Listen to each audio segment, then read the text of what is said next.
এখন থেকে আপনার প্রিয় সিরিয়ালগুলো ফ্রিতে দেখুন এক্সক্লুসিভলি শুধুমাত্র সান নেক্সটে। এখনই অ্যাপ ডাউনলোড করুন। প্রীতমের সঙ্গে তোমার কি করে দেখা হলো বলো তো জো। বড়পিপি আমার সঙ্গে দেখা করিয়ে দিয়েছে। ঈশা, ঈশা, বড় পিপির সঙ্গে তোমার কোথায় দেখা হয়েছে? বড়পিপি স্কুলে এসেছিল।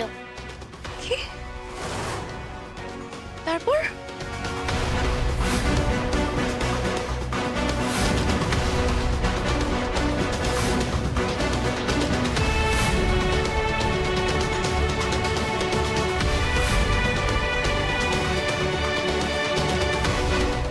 বন্ধু,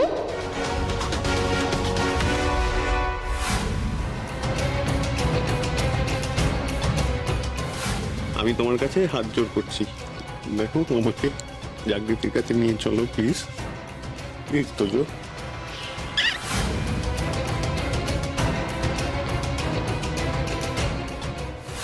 এই জাগৃতি কোথায়? চলো চলো। হ্যাঁ চলো।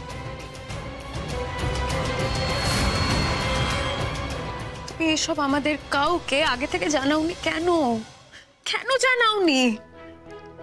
ঠাম্মির সঙ্গে আমি কথা বলছিলাম না, না মানে তুমি তো কষ্ট পেয়েছিলে, তাই আমি এগুলো বললে তুমি আরো কষ্ট পেতে, তাই আমি বলিনি। আমার কষ্টের কথা যদি তুমি এত ভাবো তাহলে প্রীতমকে বাড়িতে নিয়ে এসেছো কেন? আগের বাবাও তো খুব কষ্ট পাচ্ছিল, তোমাকে খুঁজে পাচ্ছে না বলে কাঁদছিল, তাই।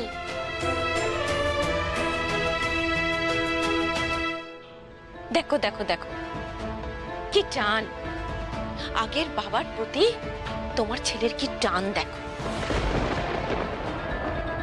যাবেই বা কোথায় টান, এ তো রক্তের টান, তাই না? তোজো, তুমি ওপরে গিয়ে পড়াশোনা করো, আমি আসছি।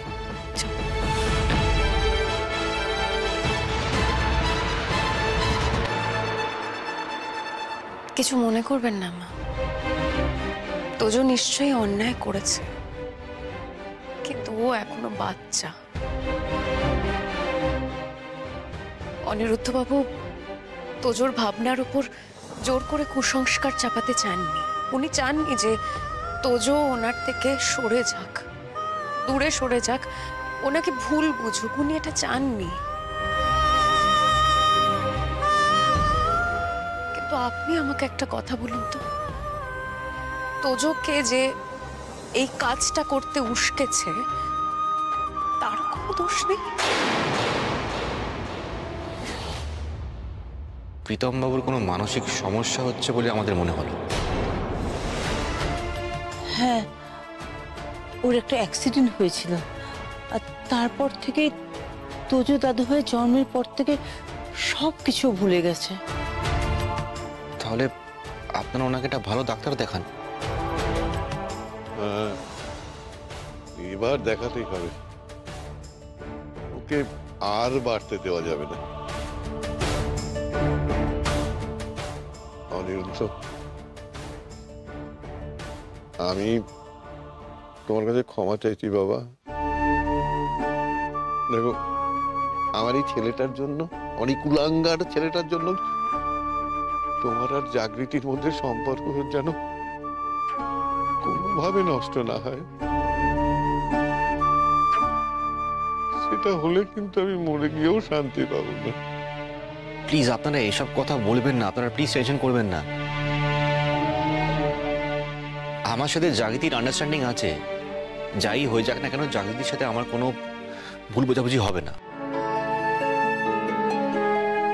আমার শুধু একটাই প্রশ্নের উত্তর চাই। বলো।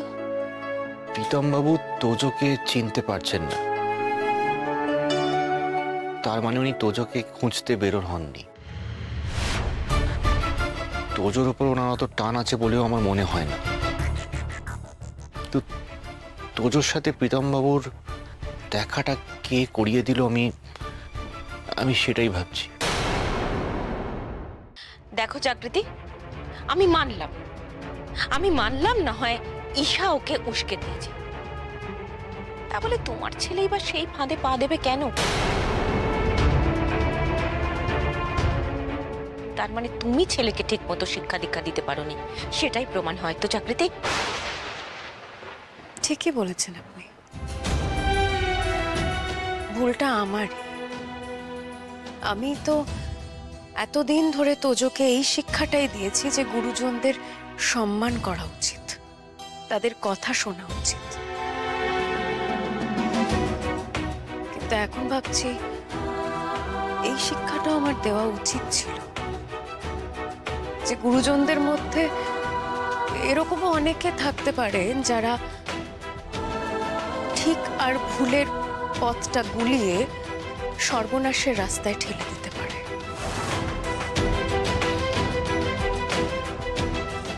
তার জন্য এই ঠিক ভুলের পার্থক্যটা নিজেকে বুঝে নিতে হবে, নিজেকে সেটা শিখতে হবে। আর না হলে শুভাকাঙ্ক্ষী গুরুজনদের কাছ থেকে শিখতে হবে। বড় বৌমা, ঠিক ভুলের শিক্ষাটা তোমাকেও দিতে হবে। প্রতীককে বোঝাও ঈশার মতো একটা জঘন্য মেয়ের শোকে পাগল না হয়ে ওর সাথে সম্পর্ক ত্যাগ করুক, ওকে ডিভোর্স দিক, যাতে মেয়েটার এ বাড়িতে ফিরে আসার সব রাস্তা বন্ধ হয়ে যায়। বড় বৌমা, চাবিটা নিয়ে যাও।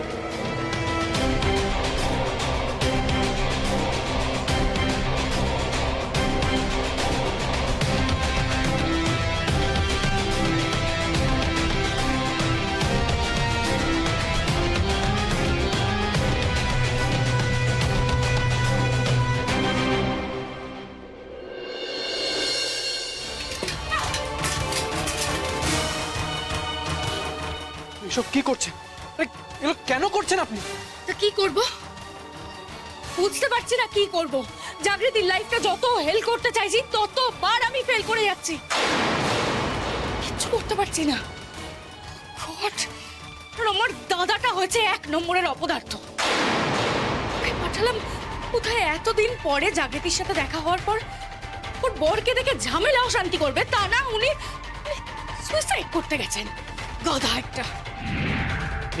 এগুলো কি করে জানেন? দাদাকে কল করেছিলাম, দাদার বদলে পায়েল কলটা রিসিভ করেছিল, ওর কাছ থেকে সবটা জানতে পারলাম। আর আমায় 1000 একটা কথা শুনিয়ে দিল। দেখেছেন রাজার পাঠ, আপনার দাদার মাথার ঠিক। সব শুনে তো এখন আমার টেনশন হচ্ছে। কেন, আপনার আবার কিসের টেনশন? আরে টেনশন ঠিক না, ভেবেছিলাম কালকে থেকে অনিরুদ্ধকে বলবো ওই অডিটোরিয়ামে কাজটা শুরু করতে। হ্যাঁ, তা করতে বলুন, তাতে অসুবিধার কি আছে? আরে বাবা, ওই বাড়িতে ঝামেলা অশান্তি হচ্ছে সেটা তো আপনি জানেন না, আপনার জানার কথাও নয়। আর অনিরুদ্ধ রায়চৌধুরী যত তাড়াতাড়ি কাজটা শুরু করবে, হাওয়া অন্যদিকে ঘুরবে। আর আমার দাদা যে ওই বাড়িতে গিয়ে ঝামেলা অশান্তি করেছে, সেই সব কথা ওই বাড়ির লোকের মাথা থেকে বেরিয়ে যাবে।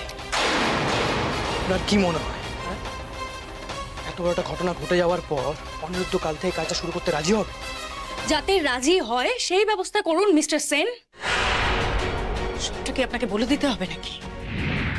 মানে?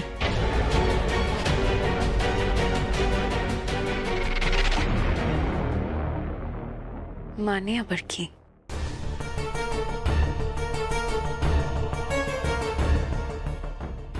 প্রীতমকে স্কেপগোট করে আমার আপনার সম্পর্কটা খারাপ করতে চেয়েছিল ঈশা। ওর এই খারাপ প্ল্যান ছিল ঈশার।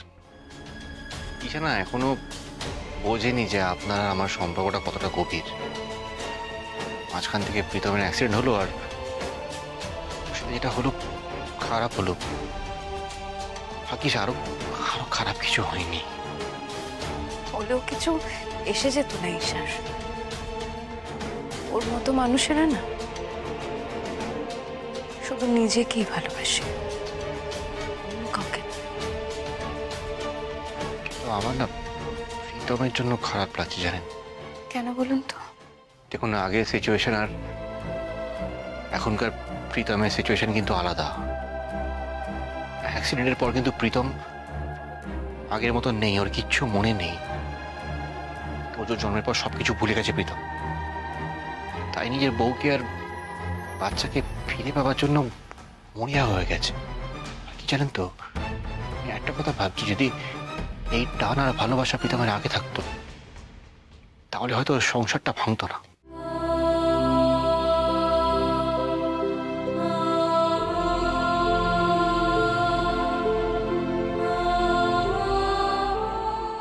অনুব্রতবাবু, আমি না কর্মফলে বিশ্বাস করি। আমি বিশ্বাস করি মানুষ এই জীবনে যা কর্ম করবে তার ফলও সে এই জীবনেই পাবে। আর প্রীতম গাঙ্গুলি কোনো ব্যতিক্রম নয়। ও এই জীবনে যা কাজ করেছে তার ফলও এই জীবনেই পাবে। তাই আপনার ওর প্রতি সহানুভূতি থাকলেও আমার নেই। আমি শুধু আমার কর্তব্য পালন করেছি। কিন্তু আপনি যেটা করেছেন সেটা কর্তব্যের থেকে অনেক অনেক বেশি।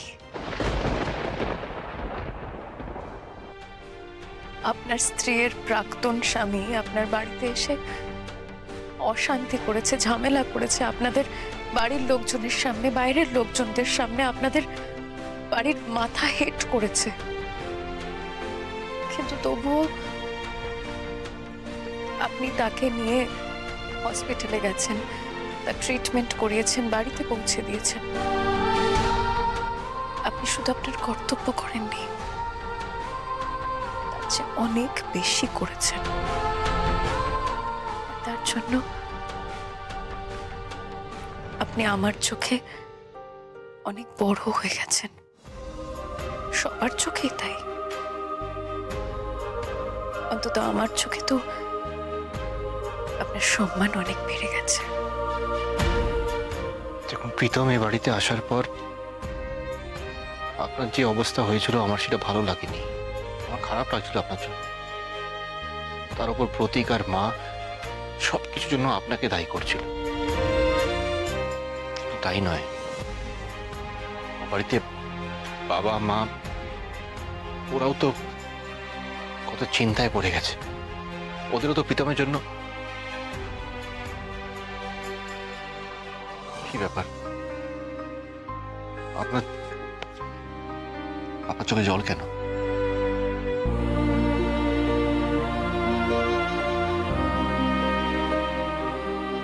আপনি সারা জীবন এইভাবে আগলে ধরে রাখবেন তো আমাকে?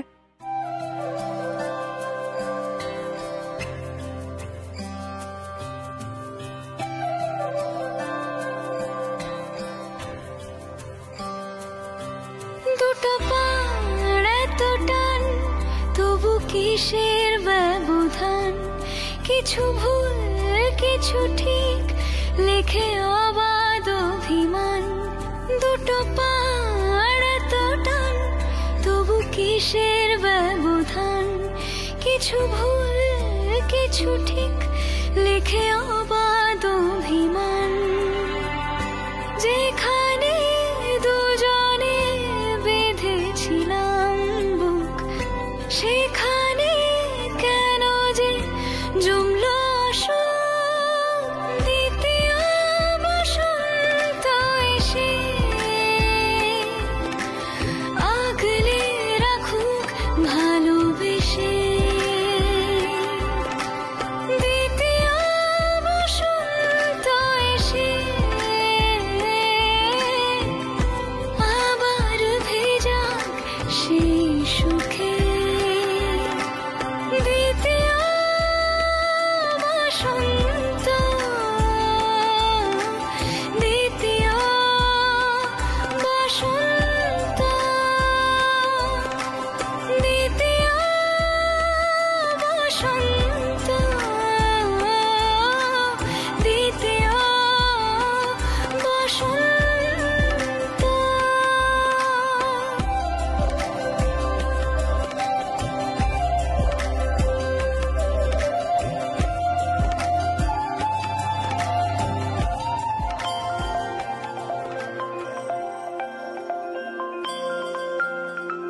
কুণাল বাবু ফোন করছেন।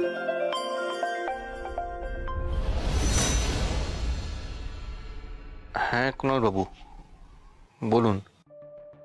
অনিরুদ্ধবাবু, আপনাকে কাল থেকেই কাজটা শুরু করতে হবে। কাল থেকে? হ্যাঁ, কোনো অসুবিধে?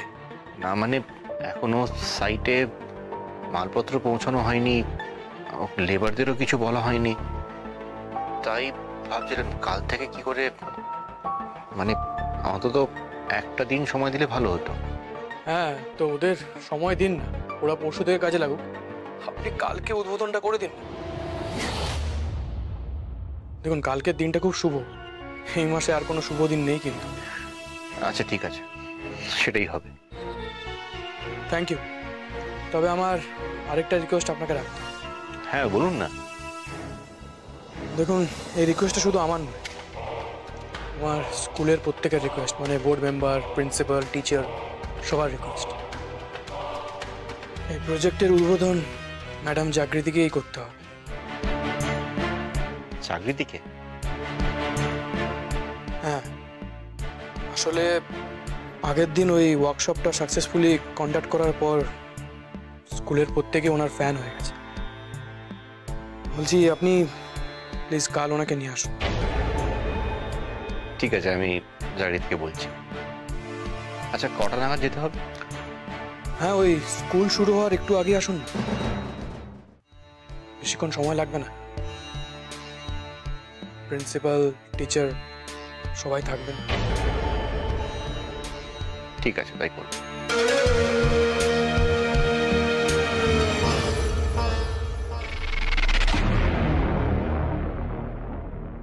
কি বললেন কুণাল বাবু?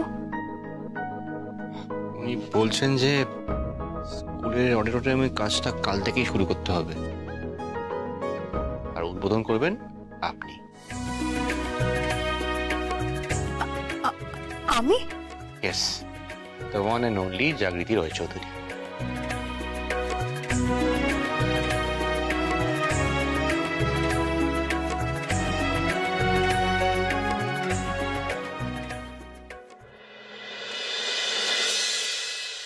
মা, ও মা, এ নাও, এই শরবতটা খেয়ে নাও তো। তোমাকে আমি বারবার করে বললাম প্রতিমা, প্রীতমকে হাসপাতাল থেকে ঘুমের ওষুধ দিয়েছে, সারা রাত ঘুমোবে, রাত জেগে ওকে পাহারা দেওয়ার কোনো দরকার নেই। তুমি শুনলে না? আরে বাবা, অত চিন্তা করার কিচ্ছু নেই, কিচ্ছু হবে না। কটা রাতি বাবা ঘুমোই বলো তো? কালকে তো টেনশন গেছে না, বোধহয় একটু সুগার আর প্রেশারটা বেড়ে গেছে, চিন্তা করতে হবে না। হ্যাঁ ভাই, তোর দাদা ঘুম থেকে উঠেছে? হ্যাঁ, দাদা ভাই তো ঘুম থেকে উঠে তো মুখ ধুতে গেল। আজ এখন আবার ও কি তাণ্ডব করে কে জানে। কি করবে বুঝতে পারছো না? এক্ষুনি হয়তো আমাদের ওপরই চটপট শুরু করবে। এক্ষুনি হয়তো জিজ্ঞেস করবে যে কি বৌদির সাথে কেন অনিরুদ্ধদার বিয়ে দিলাম, কেন এই বিয়েটা দিলাম, কেন ওর কথা ভাবলাম না, আরো কি কি জিজ্ঞেস করবে ভগবানই জানে। সে তো বলবেই, ওর সঙ্গে যে জাগৃতি ডিভোর্স হয়ে গেছে সেটা তোর ওর মনে নেই। দেখো, এবার হয়তো এটাও বলবে যে ওকে ডিভোর্স না করে কেন জাগৃতি অন্য একজনকে বিয়ে করলো। কিন্তু দুশ্চিন্তা কোথায় জানো প্রতিমা? এখনো জাগৃতির বাড়িটা চিনে গেছে, আবার যদি কি ওখানে হানা দেয়? না না, কাল যেটা হয়ে গেছে হয়ে গেছে, আর সেটা হতে দিলে চলবে না। পায়েল, শোন না, তুই একজন ভালো সাইকিয়াট্রিস্টের খোঁজ করতো, যাকে বাড়িতে এনে তোর দাদাকে দেখানো যাবে।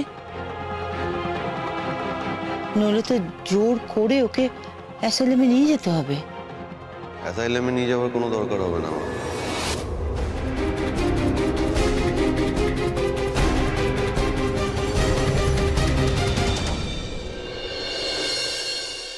হ্যাঁ ঠিক আছে, ঠিক আছে।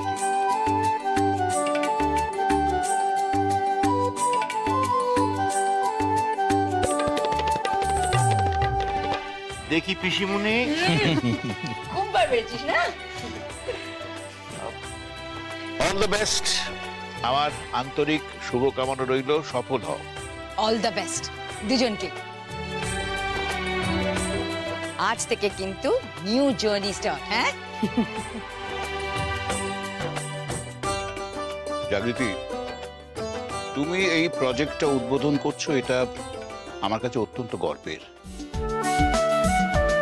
আর আমি সবচেয়ে বেশি আনন্দ হয়েছে যে কুণাল বাবু নিজে তোমাকে উদ্বোধন করতে বলেছেন। তুমি সবসময় পাশে থাকলে অনি সব কাজে সফল হবে। আর একটা কথা মনে রেখো, কোনো কালে একা হয়নি কো জয়ী পুরুষের তরবারি। প্রেরণা দিয়েছে, শক্তি দিয়েছে বিজয়লক্ষ্মী নারী।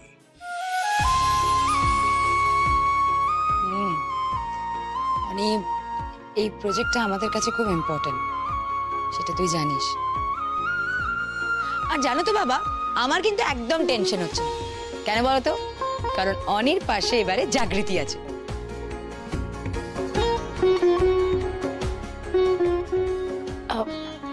মা কোথায় পিসিমণি?